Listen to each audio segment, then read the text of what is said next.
The entire ballroom went silent, not because the orchestra stopped playing, not because someone collapsed, but because someone did the unthinkable. In the center of the marble hall, beneath the glittering crystal chandeliers, Miss Camilla, the billionaire's stunning fiancée, raised her manicured hand toward a young woman in a maid's uniform, ready to strike her like she had threatened so many others before. Everyone froze. The elite guests in their designer gowns and tailored tuxedos, the catering staff balancing champagne flutes, the security personnel stationed at the gilded entrance. Even the photographers lowered their cameras for a moment. They all knew what was coming. Camilla always crushed someone's spirit when she was angry, and tonight, draped in crimson silk and diamond earrings, she was furious. But something unexpected happened. A hand rose between them, not violently, not aggressively, but steadily, like an anchor that refuses to be moved by the storm. The maid, Stella, caught Camilla's wrist midair, her grip gentle but unshakable. Her dark eyes remained calm, respectful, yet absolutely unwavering. It was the new maid, a woman who had been hired only 5 days ago, a woman nobody expected to even raise her voice, let alone stand against the billionaire's fiancé in front of 150 wealthy witnesses. But here she was, standing firm, refusing to be broken. Every guest turned to stare in disbelief. What did you just do?" Camilla hissed, her face flushing with shock and rage, her perfect composure cracking like fine porcelain. But Stella didn't step back.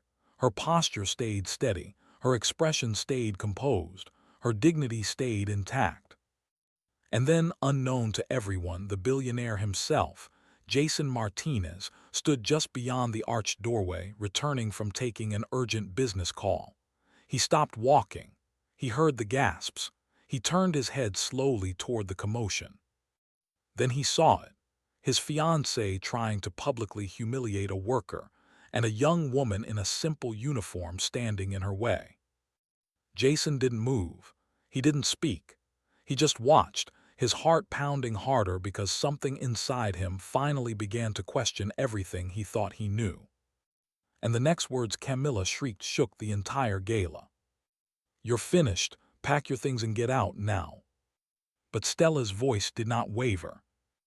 "Ma'am, please let me explain what really happened." That moment, that single, breathtaking moment, would change everything. And then a collective gasp echoed through the ballroom, because something even more shocking happened next. A distinguished older man in an expensive suit stepped forward from the crowd. His silver hair caught the chandelier light. His eyes were fixed on Camilla with a look of recognition and judgment. He was someone important, someone Camilla clearly recognized, someone whose presence made her face drain of all color.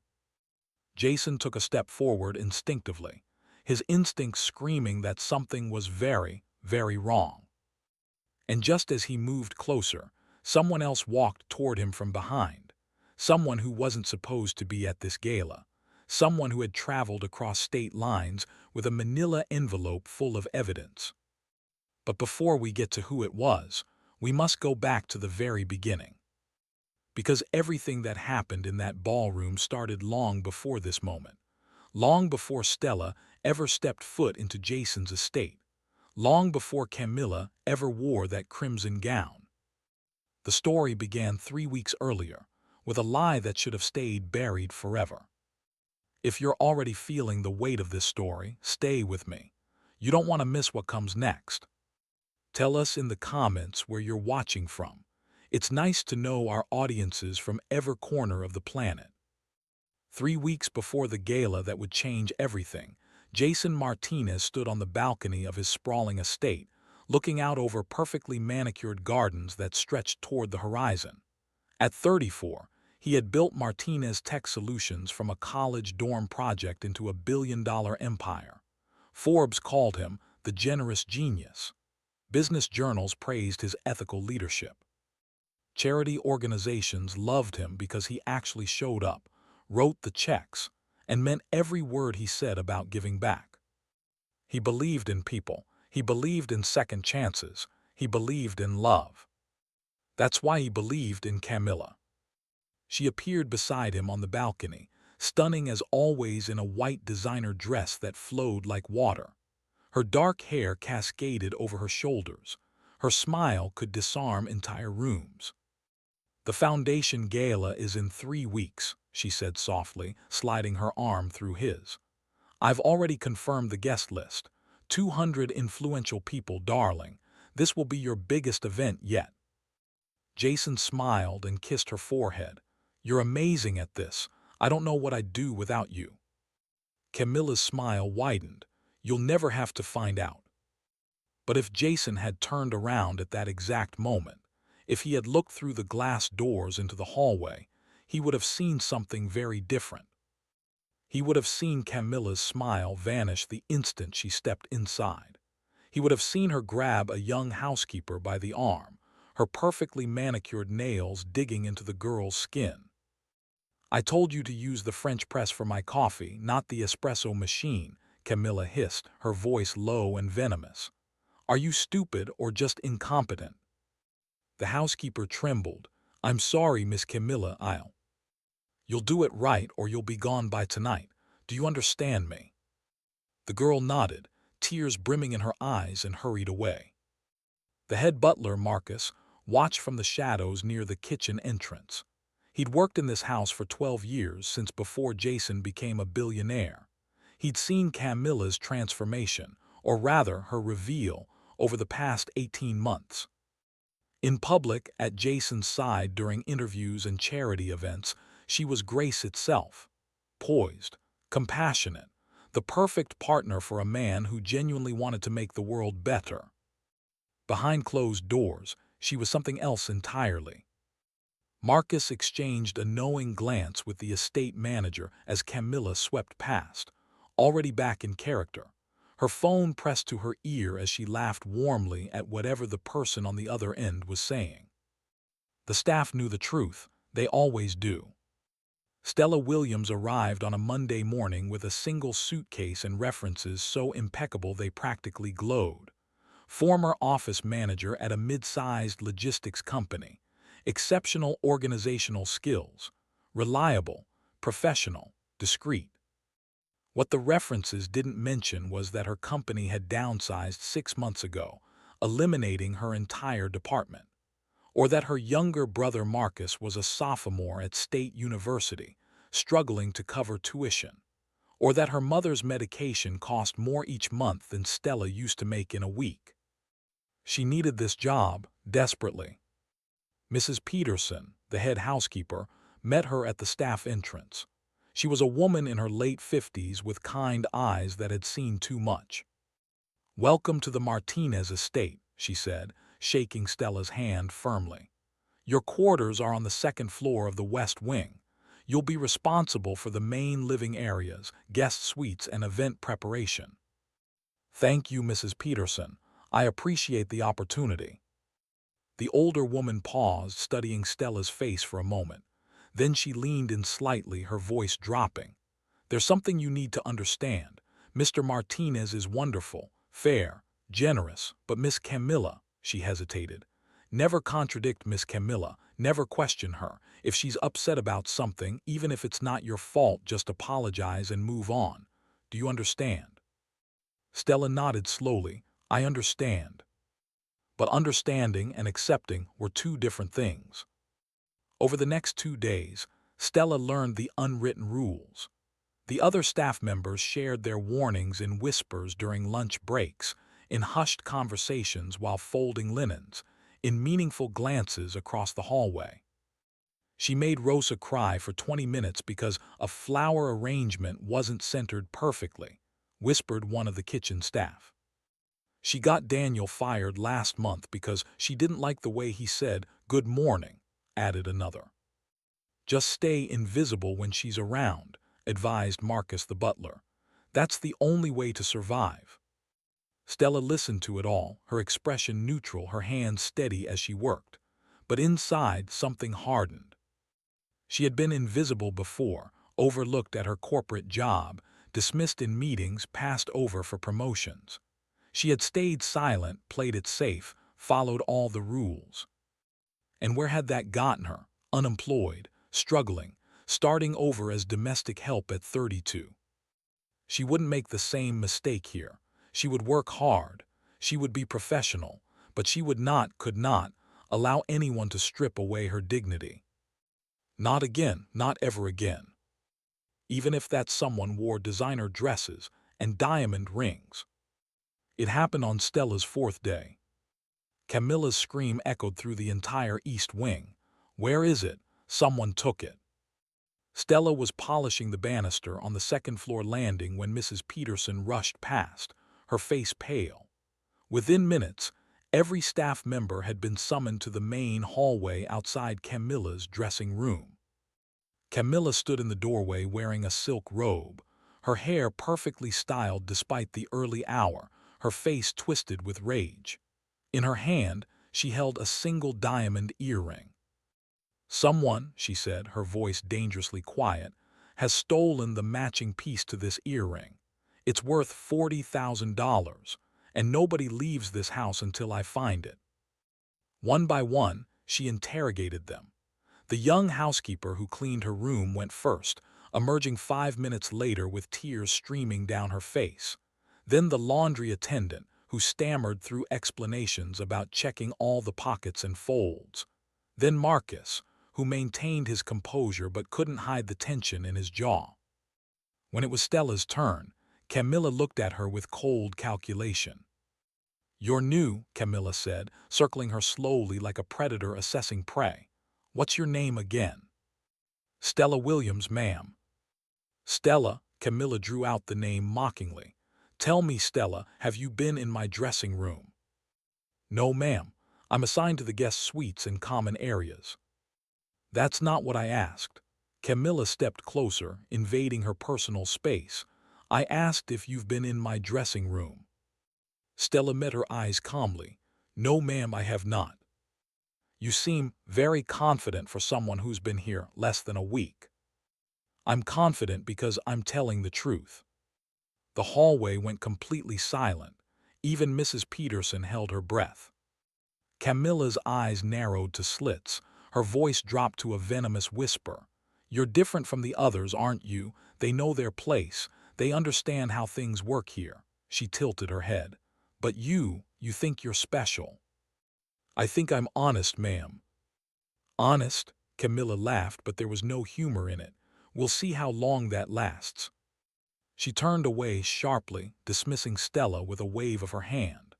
But as Stella walked back to her duties, she felt Camilla's gaze burning into her back. The earring was found an hour later, fallen behind Camilla's jewelry case. No apology was offered, no acknowledgement of the humiliation inflicted. But Camilla had marked her target, and Stella had just become it. The night of the charity gala arrived with all the glamour Jason's reputation promised. Crystal chandeliers sparkled above polished marble floors. A string quartet played near the grand staircase. Servers in crisp uniforms circulated with champagne and hors d'oeuvres. 150 of the city's most influential people filled the ballroom, their jewelry catching the light like scattered stars. And at the center of it all stood Camilla in a crimson gown that hugged every curve, her hair swept up elegantly, diamonds glittering at her throat and ears. She smiled for the cameras, embraced charity directors, laughed with tech investors. She was perfection itself. "She's stunning," someone whispered. "Jason's so lucky," another guest agreed. Stella worked the perimeter of the room, ensuring water glasses stayed full and discarded plates disappeared. She'd been assigned to the main floor specifically for the event. "All hands on deck," Mrs. Peterson had said. She didn't see Camilla approaching until it was too late. It happened near the antique Persian rug Jason's mother had gifted him years ago. Stella was reaching to collect an empty champagne flute from a side table when Camilla swept past, her movements too deliberate, too perfectly timed. Camilla's shoulder connected with Stella's arm. The tray tilted. A full glass of red wine arced through the air in slow motion and splashed across the priceless carpet, spreading like blood. The music didn't stop, but conversations did. Camilla's gasp was theatrical, horrified. "Oh my God, what have you done?" Stella opened her mouth, but Camilla's voice rose, sharp and accusatory, cutting through the suddenly silent room. "This incompetent maid just ruined a $50,000 Persian rug." She gestured dramatically at the spreading stain. "I cannot believe this. You've destroyed an irreplaceable family heirloom." Every eye turned toward them. Stella felt the weight of 150 judgments, assumptions, conclusions drawn in an instant. "Ma'am, I don't." Camilla's hand shot up, trembling with manufactured rage. "Don't you dare make excuses." And then she drew her arm back, her palm open, ready to strike Stella across the face in front of everyone. But the slap never landed. Stella's hand rose between them, catching Camilla's wrist mid-swing. Her grip was gentle but absolutely firm. Her eyes stayed calm, respectful, unshaken. "Ma'am," Stella said quietly, "that's not necessary." The ballroom seemed to inhale and hold its breath. Camilla's face drained of color, then flushed crimson to match her dress. "How dare you?" And from the arched doorway, Jason stood frozen, his phone still in his hand from the call he'd just finished, watching the woman he planned to marry try to strike an employee. His entire world tilted on its axis. Before Jason could move, before Camilla could escalate further, a distinguished voice cut through the tension. "Jason, there you are." Robert Chen emerged from the crowd with the easy authority of someone who'd spent 40 years commanding boardrooms. Silver-haired and sharp-eyed, he was more than Jason's business partner. He'd been his mentor since Jason was a 22-year-old with nothing but a prototype and a dream. Robert's gaze swept the scene. Camilla's furious face, Stella's calm composure, the wine-stained carpet, the circle of wealthy witnesses. "Is everything all right here?" Robert asked, though his tone suggested he'd seen exactly what he needed to see. Camilla's demeanor shifted instantly. "Robert, oh, it's just a terrible accident, this new maid." "Made a mistake, I'm sure," Robert smiled pleasantly. "These things happen at events, no harm done." He turned to Jason. "Might I steal you for a moment? There's someone who wants to discuss the education initiative." Jason hesitated, his eyes still on Stella, who had released Camilla's wrist and stepped back respectfully. "Of course," he said finally. Robert guided him toward the library, away from the crowd. The moment the heavy door closed behind them, his pleasant expression vanished. "How long have you known that maid?" Robert asked. Jason blinked. "Stella, about a week." "Why?" "Because that woman has the bearing of someone with nothing to hide." Robert poured himself a whiskey from the bar cart. "She didn't flinch, didn't grovel, didn't panic. She simply stood her ground with dignity." He paused. "Can you say the same about Camilla?" "Robert, I've known you for 12 years, Jason. I've watched you build something extraordinary because you're a good judge of character." Robert's eyes were steady. "But love makes us blind sometimes." Camilla was upset. "The rug was my mother's." "The rug was bumped deliberately. I saw it happen." Robert set down his glass. "And that's not the only thing that's been troubling me." Jason's jaw tightened. "What are you talking about?" "I've been hearing rumors about Camilla's past. Her time in San Francisco before she moved here. Business dealings that didn't end well." Robert held up a hand. "Nothing concrete, yet, but enough to make me concerned about who you're planning to marry." "Camilla has been nothing but supportive." "In public," Robert interrupted gently. "What about in private? What about with people who can't fight back?" Jason wanted to argue, wanted to defend the woman he loved. But the image of Camilla raising her hand to strike Stella wouldn't leave his mind. "I'll look into it," he said finally. Robert nodded. "That's all I ask." But they both knew the seed of doubt, once planted, was impossible to uproot. The brown envelope arrived 2 days after the gala. Jason's assistant brought it to his office with the morning mail, marked personal and confidential in neat block letters. No return address. No postmark from any recognizable location. Jason almost tossed it aside. He had back-to-back meetings, a product launch to finalize, investor calls scheduled throughout the afternoon, but something made him open it. Inside were photocopies, bank statements, court documents, email printouts, and a handwritten note on plain paper. Ask Camilla about Helena Chen. Ask her about San Francisco. Ask her about the $2 million. Jason's hands went cold as he read. The documents told a story, methodical, detailed, damning. 5 years ago in San Francisco, Camilla had been partners with a woman named Helena Chen in a boutique investment consulting firm. They'd built something promising together, securing high-profile clients, managing substantial portfolios. Then the money disappeared. $2 million, siphoned through carefully disguised transfers over 6 months. The paper trail led directly to Helena Chen's accounts, or so it appeared. Forged signatures, manipulated records. By the time Helena realized what was happening, she'd been arrested for embezzlement and fraud. But the documents in Jason's hands told a different story. Bank records showing Camilla's offshore accounts. Email exchanges where Camilla coached someone on how to falsify Helena's digital signatures.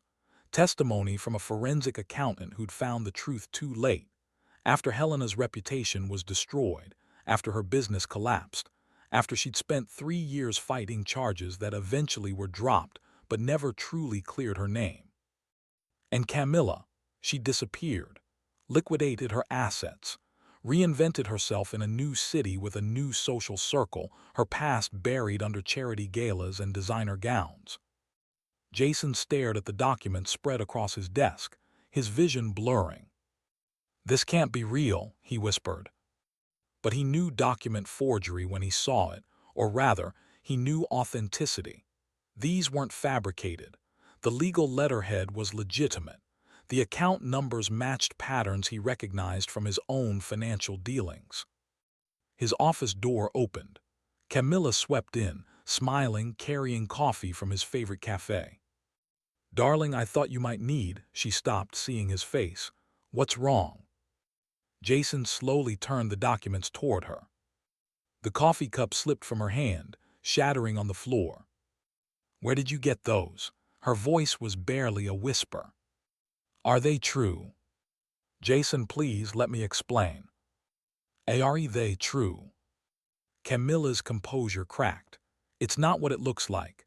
Those are lies from jealous people who wanted to destroy me."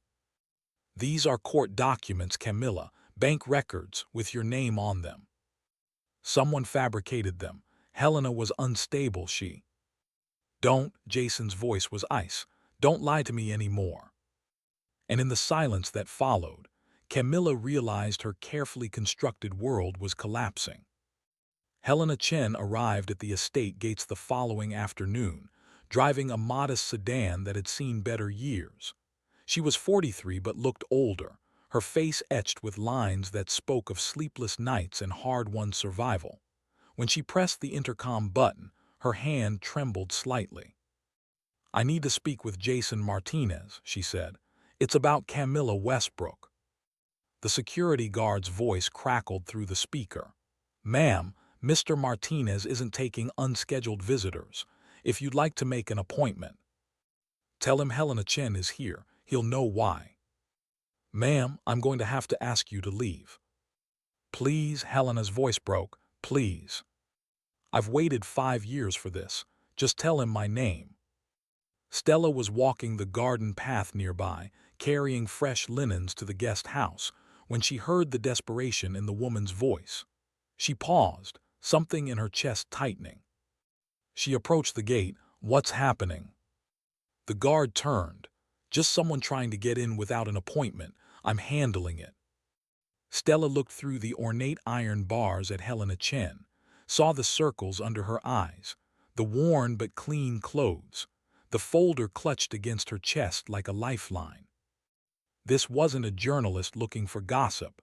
This wasn't a scammer. This was someone who needed to be heard.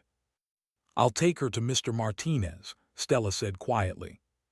"Stella, you can't just—" "I'll take responsibility." She met the guard's eyes, opened the gate. 20 minutes later, Helena sat across from Jason in his study, her folder open between them. Camilla stood by the window, her arms crossed, her face a mask of cold fury. "I was nobody when I met Camilla," Helena began, her voice steady despite the tremor in her hands. "A first-generation immigrant with an MBA and a dream. She seemed like the perfect partner, charming, connected, ambitious." She pulled out documents one by one. Emails showing Camilla's instructions to falsify records, bank statements revealing the offshore accounts, testimony from witnesses who'd been too afraid to speak up during the original trial. "She didn't just steal money," Helena said, her eyes filling with tears. "She stole my reputation, my career, 5 years of my life fighting to clear my name. My marriage ended. My parents stopped speaking to me because they believed I'd brought shame to our family." Camilla's voice was sharp. "This is insane. Jason, you can't believe this." "Then explain these emails," Jason said quietly, his finger on one of the printouts. "Explain the account in the Cayman Islands. Explain why your signature appears on transfer authorizations you claim you never saw." Camilla's face cycled through emotions: denial, tears, rage, unable to settle on one. "Tell me the truth," Jason said, his voice breaking. "Right now, no more lies." The silence stretched like a chasm, opening between them. Jason insisted on dinner that evening. Not a casual meal, but a formal gathering in the main dining room. Robert Chen arrived within the hour. Helena Chen was invited to stay. The household staff was dismissed, except for Stella, whom Jason specifically asked to remain.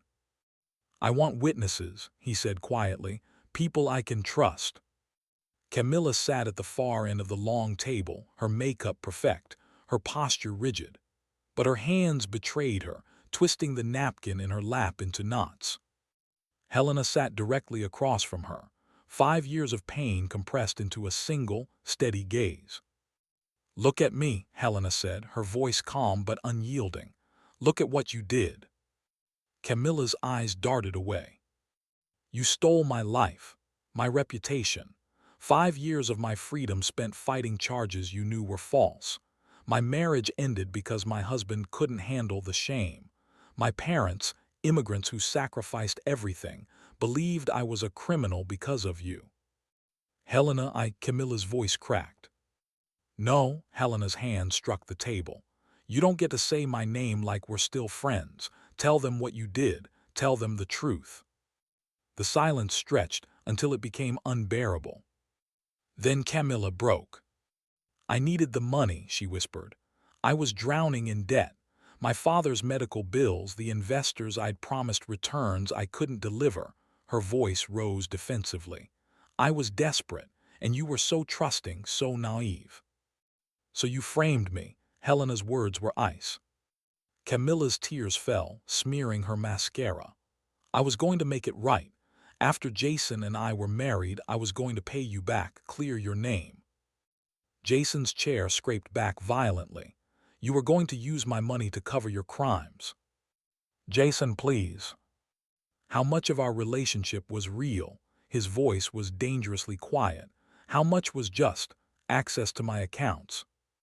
Camilla reached for him, but he stepped back as though burned. He pulled the engagement ring from her finger. She didn't resist, and set it on the table between them. Then he turned to his desk, wrote a check with swift, angry strokes, and handed it to Helena. $2 million plus 5 years of interest at 8%, he said. "It's what you're owed." Helena's hands shook as she took it, tears streaming down her face. Jason pressed the intercom. "Security, please escort Miss Westbrook from the property, immediately." As the guards appeared, Camilla turned on Stella with sudden venom. "This is because of you. You're just a maid. You ruined everything." Jason's voice cut through her hysteria like a blade. "And she has more honor than you ever will." The door closed behind Camilla, and the house exhaled. A week later, the estate felt different. The air itself seemed lighter, as though a storm had finally passed and left clear skies in its wake. The staff noticed it first. Conversations in the kitchen grew louder, punctuated by laughter instead of nervous whispers. The young housekeeper who'd been reduced to tears over the missing earring smiled again. Marcus the butler walked with less tension in his shoulders. They were free. Helena Chen had returned to San Francisco with Jason's check and something more valuable, proof of her innocence. Local news outlets picked up the story. Business journals ran corrections. Within days, former clients reached out with apologies and new contracts. She was rebuilding, brick by brick, what Camilla had torn down. Camilla herself faced federal fraud charges. Her social media accounts went dark. The charity boards quietly removed her name from their websites. High society, which had once embraced her, now treated her like a cautionary tale whispered at cocktail parties. On a quiet Thursday afternoon, Jason asked Stella to come to his office. She arrived promptly, still in her uniform, still composed. "Sit, please," Jason said, gesturing to the chair across from his desk. Stella sat, her hands folded in her lap, her expression open and attentive. "I want to offer you a position," Jason began. "Estate manager. You'd oversee all household operations, manage staff, coordinate events. The salary is substantial, and you'd have full authority to run things as you see fit." Stella blinked, genuinely surprised. "Mr. Martinez, I trust your judgment completely," he continued. "You saw the truth when I was blind to it. You stood up for what was right when it would have been easier, safer, to stay silent.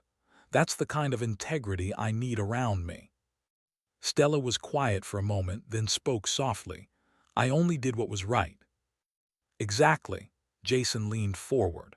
"My mentor once told me, true character shows when there's nothing to gain and everything to lose. You taught me what that means, Stella. You had everything to lose that night. Your job, your safety, your future. And you stood your ground anyway." "I couldn't do anything else," she said simply.